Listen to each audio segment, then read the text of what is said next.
નમસ્કાર, વીટીવી ન્યૂઝમાં આપનું સ્વાગત છે। સમાચાર સાથે હું છું નેહા। તો મહત્વપૂર્ણ સમાચાર કે જ્યાં દાહોદમાં મનરેગા કૌભાંડને લઈને આ મહત્વપૂર્ણ સમાચાર। મંત્રી બચુ ખાબડના વધુ એક દીકરાની પણ ધરપકડ કરી લેવાઈ છે। કિરણ ખાબડની દાહોદમાંથી ધરપકડ કરી લેવામાં આવી છે। હવે આ બીજા દીકરાની પણ ધરપકડ।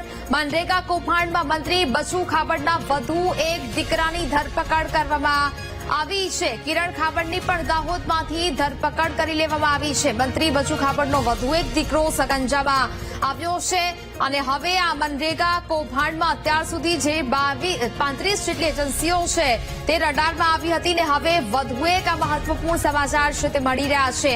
મંત્રી બચુ ખાબડનો વધુ એક દીકરો છે તે હવે સકંજામાં આવ્યો છે અને દાહોદથી તેની ધરપકડ કરી લેવામાં આવી છે। મનરેગા કૌભાંડનો જે સમગ્ર ખુલાસાઓ થયા અને હવે ત્યારબાદ આ કાર્યવાહી છે તે હજી પણ યથાવત જોવા મળી રહી છે। હવે કિરણ ખાબડની દાહોદમાંથી ધરપકડ કરવામાં આવી છે। મનરેગા કૌભાંડમાં મંત્રી બચુ ખાબડના વધુ એક દીકરાની ધરપકડ છે તે કરવામાં આવી। વર્ષ 2021 થી 2025 વચ્ચેના જે વ્યવહારો ₹71 કરોડથી વધુનો ભ્રષ્ટાચાર થયો હોવાનો જે આક્ષેપ છે તે કરવામાં આવ્યો હતો। દાહોદ પોલીસે ભ્રષ્ટાચાર અંગે ફરિયાદ નોંધી હતી, જ્યારે હવે આ તમામ મામલે ખુલાસાઓ થઈ રહ્યા છે। સંવાદદાતા ઉત્સવ ફોનલાઈન પર જોડાયા છે।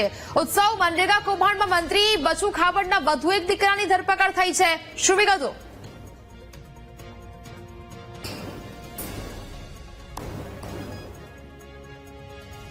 જી ઉત્સવ। જી નેહા, જે દાહોદની અંદર જે 71 કરોડથી પણ ઉપરનો જે મનરેગાની અંદર જે કૌભાંડ હતો એની અંદર જે મંત્રી બચુ ખાબડ છે તેના જે પુત્રના નામ જે સામે આવ્યા હતા, જે બળવંત ખાબડની જે પોલીસે 2 દિવસ અગાઉ ધરપકડ કરી હતી, ત્યારે જે બીજો જે નાનો પુત્ર છે કિરણ ખાબડ તે પણ જે આજે પોલીસ સકંજાની અંદર જે પકડાઈ ગયો છે। કિરણ ખાબડ સાથે જે એપીઓ દિલીપ ચૌહાણ અને જે ડેપ્યુટી ટીડીઓ છે જે રસિક રાઠવા તે પણ જે પોલીસે દબોચી પાડ્યા છે। હાલ તો જે પોલીસ છે તે આ લોકોને ઝડપી પાડી અને કોર્ટમાં રજૂ કરવાની કાર્યવાહી હાથ ધરી છે। બિલકુલ થી ઉત્સવ, એટલે કે આ જે જુદી જુદી એજન્સીઓ છે 25 જેટલી, આ તમામ લોકો વિરુદ્ધ ફરિયાદ નોંધાઈ છે। અત્યાર સુધી મંત્રીના એક પુત્રની તો ધરપકડ થઈ હતી, હવે બીજો પુત્ર પણ સકંજામાં આવ્યો છે। હજી પણ અનેક ખુલાસાઓ થઈ શકે આ મામલે? જે ચોક્કસથી નેહા, જે 25 થી ઉપરાંત એજન્સીઓ હતી જેની અંદર મંત્રીના 2 પુત્રની પણ એજન્સી હતી જેની અંદર તેમના નામ બહાર આવ્યા હતા। પોલીસે જે મંત્રીનો જે મોટો પુત્ર છે જે બળવંત ખાબડ છે તેને 5 દિવસના રિમાન્ડ લઈને જે પૂછતાછ છે તે દિશામાં ચાલુ કરી દીધી છે। હાલ તો જે બીજો પુત્ર છે તેને પણ જે કસ્ટડીમાં લઈ લેવામાં આવ્યો છે। ક્યાંક ને ક્યાંક જે રિમાન્ડ મળશે તેની અંદર જે બહાર આવશે કે આની અંદર કેટલા લોકો જે સંડોવેલા છે, જે કેટલી જે એજન્સીઓ છે તેના નામ આવી શકે છે। બિલકુલ ઉત્સવ, જાણકારી બદલ આપનો આભાર। એટલે કે કહી શકાય 25 જેટલી જે એજન્સીઓ છે તેના વિરુદ્ધ જે ફરિયાદ છે તે દાખલ કરવામાં આવી છે। રાજ કન્સ્ટ્રક્શન વિરુદ્ધ પણ ગુનો દાખલ થયો છે। મંત્રી બચુ ખાબડના દીકરાઓની આ રાજ કન્સ્ટ્રક્શન એજન્સી છે। કિરણ ખાબડ અને બળવંત ખાબડ આ એજન્સીના માલિક છે અને હવે આ સમગ્ર મામલે ગેરરીતિ થઈ હોવાના જે અહેવાલો મળ્યા હતા, આક્ષેપો છે તે કરવામાં આવ્યા અને તેને લઈને હવે આ સમગ્ર મામલે તપાસ છે તે હાથ ધરવામાં આવી છે। સૌથી પહેલા મંત્રીના એક પુત્રને કસ્ટડીમાં લેવામાં આવ્યો હતો અને હવે ત્યારબાદ તેની પૂછપરછ 5 દિવસથી ચાલી રહી છે અને હવે બીજા દીકરા કિરણ ખાબડની પણ ધરપકડ થઈ ગઈ છે। હજી પણ આ સમગ્ર મામલામાં અનેક ખુલાસાઓ થઈ શકે છે। રાજ કન્સ્ટ્રક્શન એજન્સી વિરુદ્ધ પણ હવે ગુનો નોંધાયો છે। મંત્રી બચુ ખાબડના દીકરાઓની આ રાજ કન્સ્ટ્રક્શન એજન્સી છે। કિરણ ખાબડ અને બળવંત ખાબડ આ એજન્સીના માલિક છે અને અત્યારે આ બંનેની ધરપકડ કરી લેવામાં આવી છે। વર્ષ 2021 થી 2025 વચ્ચે આ કામોમાં ગેરરીતિ થયો હોવાના આક્ષેપો થયા છે। ₹71 કરોડથી વધુનો ભ્રષ્ટાચાર થયો હોવાનો આક્ષેપ થયો છે। દાહોદ પોલીસે આ ભ્રષ્ટાચાર અંગે ફરિયાદ નોંધી કાર્યવાહી છે તે હાથ ધરી। 12 તારીખે બળવંત ખાબડની ધરપકડ કરવામાં આવી હતી અને આજે હવે 19 તારીખે એટલે કે 19 મેના રોજ હવે બીજા દીકરા કિરણ ખાબડની ધરપકડ કરી લેવામાં આવી છે। દાહોદ ખાતેથી આ કિરણ ખાબડની ધરપકડ કરવામાં આવી છે, ત્યારે હવે એપીઓ દિલીપ ચૌહાણ અને ડેપ્યુટી ટીડીઓની પણ ધરપકડ અને પૂછપરછ થશે. 71 કરોડથી વધુનું મનરેગા કૌભાંડ સામે હવે આ ધરપકડનો દોર છે તે ચાલી રહ્યો છે. 17 તારીખે બળવંત ખાબડની ધરપકડ કરવામાં આવી હતી. મનરેગા કૌભાંડમાં મંત્રી બચુ ખાબડના વધુ એક દીકરાની ધરપકડ કરવામાં આવી છે અને હવે સમગ્ર જે 25 જેટલી એજન્સીઓ છે જેની સામે ફરિયાદ નોંધવામાં આવી હતી એ તમામ એજન્સીઓ વિરુદ્ધ હવે કાયદેસરના પગલાં છે તે લેવામાં આવશે. તેમની પૂછપરછ છે તે હાથ ધરવામાં આવશે. એજન્સીઓનો શું રોલ છે આ કૌભાંડ પાછળ, આ ભ્રષ્ટાચાર પાછળ, તેને લઈને પણ સમગ્ર ખુલાસાઓ છે તે હવે પોલીસ તપાસમાં થઈ શકે છે. અત્યારે જે પ્રકારના અપડેટ મળી રહ્યા છે, મંત્રી બચુ ખાબડના બંને દીકરા બળવંત ખાબડ અને કિરણ ખાબડની ધરપકડ કરવામાં આવી છે. કોંગ્રેસ પ્રવક્તા હેમાંગ રાવલ ફોન લાઈન પર જોડાયા છે. હેમાંગભાઈ, વીટીવી ન્યૂઝમાં આપનું સ્વાગત છે. આટલું મોટું કૌભાંડ, ભ્રષ્ટાચારના આરોપ અને હવે મંત્રી બચુ ખાબડના બીજા દીકરાની પણ ધરપકડ, શું પ્રતિક્રિયા? બિલકુલ, આ તો તમને કેમ વાડ ચીબડા ગળતા હોય એવી પરિસ્થિતિ અત્યારે છે. અને આ દેવગઢ બારિયાને આ બાજુ બચુભાઈ ખાબડના પુત્રોએ જે પ્રમાણે મનરેગા હકીકતમાં સ્કીમ એના માટે સરકારે લાવી હતી કે જેમાં લોકોને રોજગારી મળી રહે. આ તો લોકોને રોજગારી પણ ના આપી અને આ પ્રમાણે ખોટા કામો, ખોટા ચેકડેમના કામો, ખોટા રસ્તાના કામો કરીને કરોડો રૂપિયાનો ભ્રષ્ટાચાર કર્યો.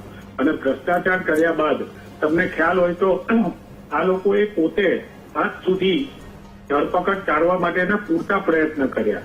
તમે એને ધરપકડ માટે થઈને જયારે એમને આગોતરી ખબર પડી તો એમને આગોતરા જામીન લેવાનો પણ પ્રયત્ન કર્યો. એક પુત્ર એમનો વચ્ચે પકડાઈ ગયો હતો, આજે બીજો પુત્ર પણ પકડાયો છે. અને કોંગ્રેસની આ જે થયું છે એ બધું જ કોંગ્રેસના ફરિયાદના કારણે થયું છે. કોંગ્રેસના ત્યાંના સ્થાનિક કાર્યકર્તા અને ખાસ કરીને અમારા વિરોધ પક્ષના નેતા અમિતભાઈ ચાવડાએ આની બાબતને ઉજાગર કરી હતી. આખી અમારી ટીમ મોકલેલી હતી અને આની અંદર દેવગઢ બારિયાના જે નાના મોટા ગામો છે એની અંદર અસંખ્ય કમ્પ્લીટેશન કામોના સર્ટિફિકેટ મેળવીને અમને આ કરોડો રૂપિયાનો કૌભાંડ કર્યો છે. હજી ખાલી આખા જિલ્લાની તપાસ કરવામાં આવે તો 35 એજન્સીની, પરંતુ 100 જેટલી એજન્સીઓએ 200 કરોડથી વધારે કૌભાંડ કરેલું છે. અને ખાસ તો નૈતિકતાના ધોરણે સૌથી પહેલા તો મંત્રીશ્રીએ રાજીનામું આપવું પડે એવી કોંગ્રેસ માંગણી કરે છે. બિલકુલ હેમાંગભાઈ, જ્યારે વીટીવીના લોકપ્રિય કાર્યક્રમ મહામંથનમાં પણ આ ભ્રષ્ટાચારીઓને ખુલ્લા પાડવા માટેની જે અવાજ છે તે ઉઠાવવામાં આવ્યો હતો અને હવે આ બંને લોકોની ધરપકડ થઈ છે.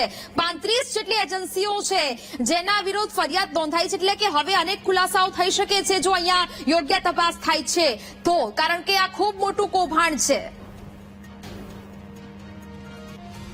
હેમાંગભાઈ, બિલકુલ તમારી વાત બિલકુલ સાચી છે. યોગ્ય તપાસ આના પછી તમે જુઓ કે વીટીવીએ મહામંથનના દ્વારા હું પહેલા તો ચોથી જાગીર તરીકે વીટીવીને ધન્યવાદ આપું છું કે એમણે મહામંથન દ્વારા આ વસ્તુની ઘણા દિવસથી એના માટેના પ્રયત્નો કરતા હતા. અને આજે પોલીસને આ કાર્યવાહી કરવી પડી છે. કારણ કે આમાં એક મહત્વની વસ્તુ એ છે કે બચુભાઈના બંને દીકરાઓ તો ખરા જ, પરંતુ જોડે જોડે ટીડીઓની પણ ધરપકડ થઈ છે. એટલે કોંગ્રેસ જે વારંવાર કહે છે કે ભારતીય જનતા પાર્ટીના શાસનની અંદર જે અધિકારીઓ છે અને નેતાઓ છે એ બંને મિલીભગત કરીને એવા પ્રકારના કૌભાંડો કરે છે કે જેના હપ્તાઓ ગાંધીનગર સુધી, કમલમ સુધી પહોંચે છે. અને એ વાત હવે સાબિત થઈ ગઈ છે. પરંતુ દુઃખદ બાબત એ છે કે મુખ્યમંત્રી શ્રી ગંગા જલ અભિયાન કરે છે, ગંગા અભિયાન કરે છે અને જે પણ અધિકારીઓ છે એમને પોતે એવું કહે છે કે સસ્પેન્ડ કરીએ છીએ અથવા તો રાજીનામું અપાવડાવીએ છીએ, પરંતુ પોતાના ઘરમાં પોતાના ધારાસભ્યોના દીકરાઓ આ પ્રમાણે જયારે ભ્રષ્ટાચાર કરતા હોય ત્યારે માનનીય મુખ્યમંત્રી શ્રી એકદમ ચૂપ રહે છે. મને લાગે છે કે જયારે કોઈ ગરીબ વ્યક્તિ એમને વડોદરાની અંદર જેના દીકરા મરી ગયા હતા હળદી કાંડમાં, એ બહેનોએ એવું કીધું હતું કે મારે અહીંયા તમને ફરિયાદ કરવી છે, તો મુખ્યમંત્રી શ્રી એમ કહે છે કે આ સ્પેશિયલ એજન્ડા બિલકુલ બિલકુલ, પરંતુ હેમાંગભાઈ સવાલ અહીંયા એ પણ આખરે થાય છે કે હવે ભાજપે તો આ બાબત પર મૌન સેવી લીધું છે. હવે આપને લાગે છે કે જે હવે આપે જે વાત કરી કે અંદરો અંદર જ આ બધા કારસ્તાન ચાલી રહ્યા છે, જેની સરકાર છે તેમના જ દીકરાઓ આ બધી સંડોવણીઓ પાછળ જો સામેલ હોય તો પછી આ પ્રકારની ઘટનાઓ ન બનવી જોઈએ. આની પાછળ જે લોકો સંડોવાયેલા છે તે તમામ લોકો વિરુદ્ધ હવે કાર્યવાહી થવી જોઈએ. તે તમામ લોકોને હવે બહાર લાવવા પડશે, કારણ કે આ પ્રકારનું આટલું મોટું કૌભાંડ તે ન ચલાવી લેવાય. અને હવે ભાજપ દ્વારા તો જાણે કે મૌન જ સેવી લેવામાં આવ્યું છે, કોઈ પણ પ્રકારનો જવાબ આપવા માટે તૈયાર નથી. બિલકુલ, હું આપને એ જ કહું છું કે ભારતીય જનતા પાર્ટી સત્તામાં આવી હતી ત્યારે ભય, ભૂખ અને ભ્રષ્ટાચાર દૂર કરવાની વાત કરી હતી. આજે એક તમારી ટીવી ડિબેટ નહીં, હું જેટલી પણ ટીવી ડિબેટની અંદર અથવા તો ટેલિફોનિક ઇન્ટરવ્યુમાં બેસું છું ત્યાંથી જાણ થાય છે કે ભારતીય જનતા પક્ષના પ્રવક્તા પણ આ બાબતે કંઈ બોલવા માટે તૈયાર નથી. હકીકતમાં ભારતીય જનતા પાર્ટીએ બોલવું જોઈએ. એક જમાનામાં ખાલી રેલવે અકસ્માત થયો હતો અને કોંગ્રેસના લાલ બહાદુર શાસ્ત્રીજી રેલવે મંત્રી હતા, એમણે નૈતિક જવાબદારીથી પોતે રાજીનામું આપ્યું હતું. અમે એમ કહીએ છીએ કે બચુભાઈ ખાબડે નૈતિક જવાબદારીથી રાજીનામું આપવું જોઈએ અને રાજીનામું આપીને પોતે પાક સાબિત કરવા જોઈએ. અને જો બચુભાઈ રાજીનામું ના આપે તો માનનીય મુખ્યમંત્રીશ્રીએ તેમનું રાજીનામું લેવું જોઈએ એવી કોંગ્રેસ માગણી કરે છે. ઓકે હેમાંગભાઈ, વીટીવી ન્યૂઝ સાથે વાતચીત કરી તે બદલ આપનો આભાર.